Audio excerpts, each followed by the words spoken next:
Been a rough couple of weeks here in the Philadelphia sports scene, but we are fresh off of a Philadelphia Eagles win over the Minnesota Vikings on Sunday. Great to see the Eagles back in a win column, but we're here to talk about the Philadelphia Phillies and more off-season talk. Welcome to Phillies Daily, everybody. I'm your host, Mike Henley. Make sure you guys subscribe for more Phillies content right here on Phillies Daily, as I've been doing, giving you a little bit of an update with the MLB playoffs, even though, unfortunately, the Phillies were knocked out by the defending World Series champion Los Angeles Dodgers in that four-game set in the NLDS a little bit ago. But nonetheless, the Seattle Mariners and the Toronto Blue Jays are still battling in the ALCS. That is actually in Game 6 on Sunday. I'm making this video Sunday before that game actually started, so this video is for Monday, but still, that's that. Game 6 there on Sunday yesterday. You guys will be watching this. I don't have the game score yet for you guys because it's Sunday and not Monday. But the Mariners, they won Game 1 in Toronto against the Blue Jays 3-1. Then they went up 2-0 in that series, winning Game 2 10-3. Then the series went to Seattle, and that is when the Blue Jays actually won Game 3 13-4 to start kind of salvage that series to not go down 3-0 to the Mariners. And then the Blue Jays came right back. They won Game 4 as well on the road, 8-2. So kind of two convincing wins there for the Blue Jays, even up the series 2-2 in the ALCS with the Mariners. But then the Mariners won Game 5, 6-2, took a 3-2 series lead, and that's why we're here on Game 6 here on Sunday. Yesterday, I should say, at this point. But as I said, right now, it is just moments before Game 6 is starting. That begins 8:08 tonight, or last night, in Toronto. So, if the Mariners win, they move on to the World Series. If the Blue Jays win, they tie it up 3-3, and then heads into a Game 7. Nothing better than a Game 7 in sports and playoffs. So, if the Blue Jays win, that Game 7 will be here on Monday at 8:08 p.m. in Toronto. Win or go home. But if the Mariners win, or they won last night at this point, then they move on and they face the Los Angeles Dodgers, the defending champs in the World Series, because the Dodgers, they swept the Milwaukee Brewers, who had the best record in the majors during the regular season. They swept the Milwaukee Brewers in the NLCS to punch their ticket to their second consecutive World Series appearance. They're waiting on the finale of the ALCS between the Seattle Mariners and the Toronto Blue Jays. If the Mariners won, like I said again, last night, I'm making this video before that game started in Game 6. So if the Mariners won, then they face the Dodgers in the World Series here in 2025. If not, Game 7 here on Monday between the Mariners and Blue Jays to see who is going to be facing the Dodgers to try to prevent a repeat in Major League Baseball. Now, shifting our focus over to the Phillies, which is what we're all here to talk about anyway. Last week, the Golden Glove Award finalists for each position in the National League and in the American League, they were announced. The Phillies have one player as a finalist, and that is Bryce Harper, the face of the franchise. Bryce Harper obviously made that transition to first base after having those arm injuries, Tommy John, all that stuff. Was a right fielder throughout most of his career. The Phillies changed him to first base and let Rhys Hoskins go in free agency that year, who ended up signing with the Milwaukee Brewers. But Bryce Harper has made that transition to first base very well, played really good last year at first base. Again, this year, obviously a Golden Glove Award finalist in the National League among first basemen. He joins Atlanta Braves' Matt Olson and Cincinnati Reds' Spencer Steer as the National League first baseman finalist for the Golden Glove in 2025. The winners of these awards will be announced on November 2nd, so still a few more weeks until then. But Bryce Harper, a National League first baseman Golden Glove finalist here in 2025, didn't have that normal season we're accustomed to seeing out of Bryce Harper. Offensively, the average was a little low at 261. He did have 27 home runs. The RBI is still a little low as well, 75. But he did miss some time with those injuries, including that wrist injury that really affected him, and that not really many people are talking about. As he played through that injury, he was still not 100% down the stretch and into the playoffs. But that's a discussion for another day. Regardless, nonetheless, Bryce Harper, Golden Glove finalist here in the National League for first baseman with Matt Olson and Spencer Steer. Speaking of offense and not really having the best offensive year with Bryce Harper, his average a little bit lower. The RBIs total is not where you really like to see it. A lot of people wanted to see the Phillies move on from their hitting coach, Kevin Long, this offseason, but it was announced during their end of season press conference with Dave Dombrowski and Rob Thompson last week on Thursday. Kevin Long will be returning on the Phillies coaching staff as their hitting coach in 2026. A lot of people, again, wanted him gone. This team, this lineup, so much money, so much just commitment to this lineup that the franchise has put into it. Should be a high-powered offense. It is at times, but obviously have not won a World Series in these past 4 years with this core group. Got there in 2022, almost got there in 2023, and then these past 2 years winning the NL East both years in 2024 and 2025. Offense went cold in the playoffs, and they lost in the NLDS first to the New York Mets, and then this year to the Los Angeles Dodgers. A lineup like that should not be having this much streakiness to it, as we've seen over the years during the regular season. Obviously, going ice cold in the playoffs for the most part in these past 2 years just shouldn't be happening with guys like Bryce Harper, Kyle Schwarber, Trey Turner, JT Realmuto, Nick Castellanos, Alec Bohm. All these guys in this lineup should not be going ice cold, and really collectively as a group. I mean, it's obviously not everybody's going to be hot, scorching hot, playing well in a lineup, but some of the guys have to be, and we just haven't really seen that, especially in these playoffs these past 2 years, which resulted in those early exits for the Phillies. Now, Kevin Long, he will be back in 2026. Rob Thompson and Dave Dombrowski both believe he's one of the best, if not the best, hitting coaches in Major League Baseball. He does have a really great track record here in his career as a hitting coach, as a coach at the Major League level. Players seem to like him, including Kyle Schwarber, who obviously is the big ticket free agent here with the Phillies and in Major League Baseball, one of the top guys available, power guy, just a great guy overall. Kyle Schwarber, National League MVP candidate here in 2025.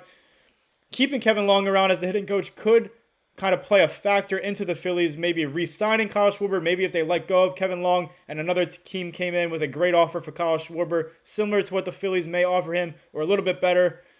With no Kevin Long, maybe Kyle Schwarber would have left the Phillies, but now that Kevin Long is back, he really likes him, so that could help the Phillies really just keep Kyle Schwarber here in Philadelphia if they decide to keep the Schwarberian around past, obviously, this offseason and into a new contract heading into 2026. Now, I did mention Kevin Long has had a really good track record of success as a hitting coach with other teams. Even with the Phillies, they've had success over the past 4 years. 4 straight playoff appearances, World Series appearance, 2 NL East division championships here in the back-to-back years. He has won multiple World Series, Kevin Long, as a hitting coach in his career. He's also been to other World Series as well, including with the Phillies, obviously, back in 2022. There were also reports that the Phillies have extended Kevin Long's contract here as the hitting coach for a 3-year extension. Now, not many reports, nothing official, so I'm not really sure if that's true, but it did come out the other day around that time of the press conference. Not really many major outlets were picking that up, and again, no really official announcement by the Phillies, but that is a possibility, maybe something to keep an eye on. But we do know that Kevin Long will be back in 2026, at the very least, as the Phillies hitting coach. Whether you like it or not, he will be back, and he will be resuming his roles that he has had over the past few years. Hopefully it's a different outcome for the Phillies next year. The offense is a little bit better, a little bit more consistent, driving in runs, not relying on the long ball too much, and definitely not going ice cold in the playoffs if they are to make it, which they should. They still are a very talented team roster, no matter if Kyle Schwarber, JT Realmuto, Ranger Suarez, all these guys are back or not in 2026. The Phillies are a good team, and Kevin Long has helped them have a lot of success, particularly in the regular seasons. Some guys, obviously Trey Turner was the National League batting champion here with that 304 average in 2025. Kyle Schwarber with his career high 56 home runs. So he's doing something right, but not enough, especially come playoff time. But he'll be back in 2026. Speaking of guys that maybe aren't really at their full potential and might be a result of Kevin Long not working with them as well, trying to adjust, all this kind of stuff. Alec Bohm, we all know Alec Bohm. He has been one of the Phillies' better hitters over the past couple years. He can really hit that ball into the gap, those doubles, driving the runs, RBIs, all that kind of stuff. But not really Alec Bohm's best year. He struggled a lot early in the season. Trade rumors going into the season after a tough end of the season last year and into the playoffs. Trade rumors throughout the early parts of the season when he was struggling, but then he picked it up and he was really playing at an all-star caliber level for the Phillies. What kind of went cold again down into the stretch and into the playoffs for Alec Bohm. So that potential. People thought that he would develop that power, kind of become more of a home run guy as his career went on. Has not happened as of yet. Just way too streaky in my opinion, and probably a lot of other people's opinion as well. And definitely his name will be, and already is, in trade rumors, trade talks again already. Not even fully into the offseason here with the MLB playoffs still going on right now. But he's definitely going to hear his name in trade rumors again throughout this offseason, as the Phillies are expected to try to possibly upgrade the team, make some moves. Can't keep running out this same team. Is it time to trade Alec Bohm, though? He's still young enough. He's still one of the better third basemen in Major League Baseball, both offensively. He's got a lot better defensively as well over the years. Definitely from what he started his career at. We all know, if you've been following the Phillies and Alec Bohm over the years, he did not play good defense when he first came up there with the Phillies. He, again, hasn't really developed into that elite hitter. He hasn't really developed that power aspect of his game that many thought he would by now in his career. He's shown flashes, but he is proven to be kind of a streaky kind of guy, streaky kind of hitter at times.